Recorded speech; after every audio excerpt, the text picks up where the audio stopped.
and welcome to this edition of Talk Vietnam, coming to you from the southern metropolis of Ho Chi Minh City. Our guest today holds two passports from the United States and from France, but it is Vietnam where she has ultimately chosen to settle down for the past 8 years. Now, she initially came here as a filmmaker, but later on slowly found herself becoming a volunteer, helping children affected by AIDS, and also helping Vietnamese youths to pursue healthy and professional opportunities. Her name is Leslie Weiner. But before we talk to her, let's take a look at some more information on her life here in Vietnam in the following.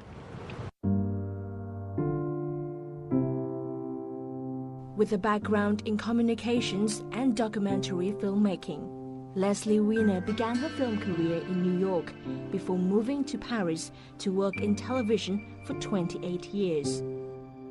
Having been a part of the anti-war movement in her youth, Vietnam had always been a subject of interest for Leslie. She jumped at the first job opportunity to travel to and film the country in 1994. Her instant connection with children in Vietnam would eventually keep her returning to the country. She has since made numerous documentaries on Vietnam, ranging from films on culture, economic and social development, to the consequences of war. She has devoted the last decade to volunteering and fundraising to support children and families affected by HIV/AIDS in Ho Chi Minh City.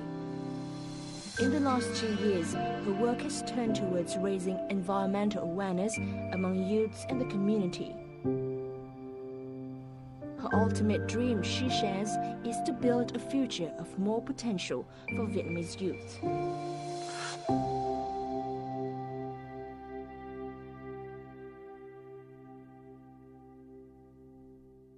Xin chào chị Leslie. Xin chào em Dương. Thank you so much for joining us here on Talk Vietnam. Now, I know one of your most recent efforts here in Vietnam has been founding the Green Youth Collective. Can you please share more with us on this initiative?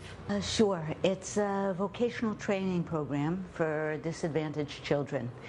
And basically it came out of seeing a lot of children who didn't necessarily do well at school. Maybe they had dropped out of school or they didn't like school and they didn't like sitting at a desk on a computer, and just finding some other opportunities, professional opportunities for them. And of course this is a time when we really have to consider the environment and talk about the environment. So instead of looking backwards to kind of professions from the past, like learning to sew or learning to fix a motorbike, or which, you know, are all great, I'm not saying that, but I think that they're limited in how far you can go. So I wanted to start something that was a career of the future, that would really be opening up in the future, where there would be a lot more jobs than there are today, but also something that's healthy, where people are outdoors and they're moving around, and there's a lot of mobility. You can learn different aspects of gardening. Yes, it also seems that the environment and these subjects relating to green growth and organic farming gives these children the opportunity to be closer to nature.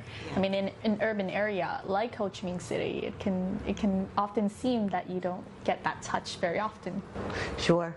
I think that in the rest of the world, as you probably know, urban gardening is becoming a really important aspect of cities, like in New York, in Chicago, in London, and even in Singapore.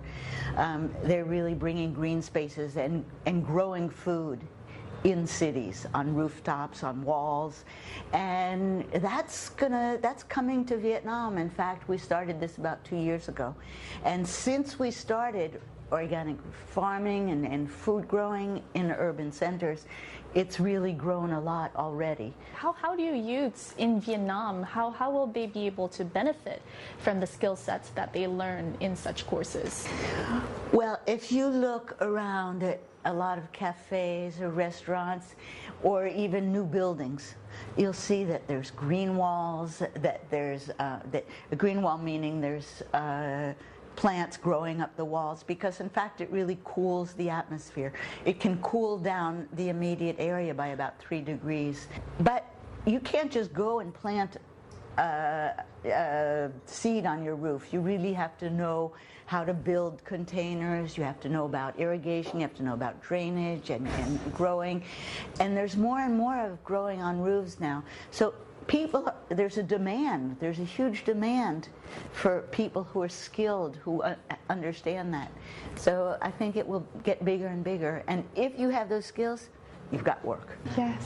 Now, I know a big part of the Green Youth Collective are the classes. So in the following, actually, knowledge in green growth and gardening and organic farming have really been an inspiration for many of the Vietnamese youths to actually think about changing career paths and what they could possibly do in the future. As Leslie says, there's a lot of potential. So in the following, we'll follow Leslie to one of her gardening classes at Green Youth Collective, where there's a permaculture expert teaching all of these youths how to farm and how to garden. So let's take a look in the following. So anyway, who knows what we're doing? An outdoor classroom in the heart of the southern metropolis of Ho Chi Minh City. Here at the weekly class of the Green Youth Collective, students prepare natural fertilizer, plant new seeds, and tend to their very own garden plots. For many of these urban youths, the course has given them a chance simply to get in touch with nature. Mình ở thành thị đó, cho nên là cái cơ hội mình được tiếp xúc với lại những cái vườn tược cũng như là rừng này kia đó, cây cối thì nó rất là hạn chế. Khóa học này nó mang lại cho mình cái thứ nhất á, là một cái cơ hội được tương tác với thiên nhiên, và cái thứ hai là giúp cho mình trồng cây. Nó rèn luyện cho mình những cái kỹ năng sống và cái giá trị sống, thực sự mình biết cách hiểu về những cái quy luật của tự nhiên hơn. Leslie found funding for the Green Youth Collective training program, and it was first launched in 2013. Since then, the courses have introduced Ho Chi Minh City youths, particularly disadvantaged youths, to the vast possibilities of green careers. For many of the students, learning has not been limited to the realm of gardening. Qua một cách mà mình học chăm sóc một cái cây, nó giống như mình chăm sóc một con người như vậy, một đứa bé như vậy. Thì qua cái quá trình đó mình sẽ học được cách mà yêu thương những người xung quanh và yêu thương cây cối và bắt đầu bảo vệ, quan tâm đến những thứ xung quanh hơn. Qua một khu vườn thì mọi người có thể cùng nhau làm một cái gì đó một cách rõ ràng, cụ thể, có một câu chuyện để trò chuyện cùng nhau. In the training process, students learn practical subjects like planting, organic gardening, as well as macro-level theoretical subjects like farm management, urban green planning, and permaculture. Zach Sapes, a Green Youth Collective instructor, believes these are the foundations towards building sustainable careers that will in turn benefit not only the youths, but also Vietnam's environment. Leslie and the rest of the team here have, I think, a similar vision that there's limitless possibilities coming from doing environmental work and social work. It just takes a little creativity and a little push in the right direction. So hopefully a lot of these guys will come out with skills to work in things that we are designing, but the imagination, creativity to come up with their own fields. For Bien, the Green Youth Collective has opened up to him an alternative career path. Mình có thể làm vườn đô thị, như là đến nhà khách hàng và mình sẽ tạo ra những cái khung, những cái chậu mà hoàn toàn thì bằng tự nhiên, có thể phân hủy được. Rồi trồng cây thì không sử dụng hóa học, mình chỉ sử dụng những cái từ thiên nhiên thôi.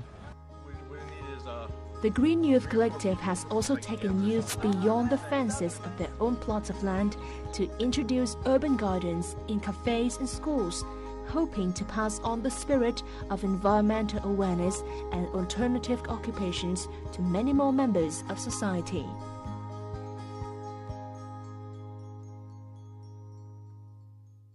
In these classes, which look very exciting because there are groups of youths everywhere, what are some of the skill sets that the youths can learn? I think that the basic thing that you learn is that nature is a perfect cycle. We've come in, we've interrupted it with fertilizers and pesticide, and in fact, what our classes are about is that We don't need any of that because the most perfect growing cycle is what nature created. So we're trying to recreate that cycle. So one thing that we're recommending is that people can grow their own food and it be really healthy. In this report, a lot of students talk about possible sustainable careers in the future. So what are some of the careers that, alternative careers that these students can think about in the future? There's landscape, there's green architecture, which is really important. There's landscape architecture, there's urban planning. And as we all know, it's really important to consider green space and environment in urban planning, architecture, and landscape. Other careers in general, you can go from a really simple career of maintaining plants in a high-rise. But Texco has, I don't know, the building has, I don't know how many offices in there. Every one of those offices has plants. And somebody has to maintain those plants. Somebody has to provide the plants. Somebody has to maintain them. We already have requests, like for the Novotel in Ho Chi Minh City, they would give us their contract to maintain their plants. And there are hundreds of places like that. You could learn about irrigation systems, drip irrigation systems, aquaponics, which is growing in water. There's so much to learn about, but it's also something that you really can be at any different level and have a career in that. From where did you get the idea that you would like to provide vocational training to these disadvantaged youths and youths in general here in Vietnam? Yeah, well, I've worked a lot with disadvantaged kids.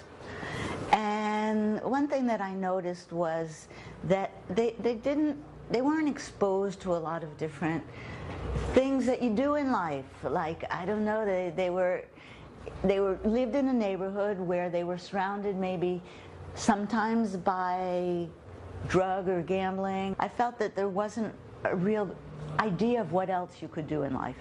And so I decided to have a career workshop. And I had eight teenagers in my career workshop. And each week we would go and visit an architect or a fireman or the policeman or a fashion designer. And is there any way that we can create a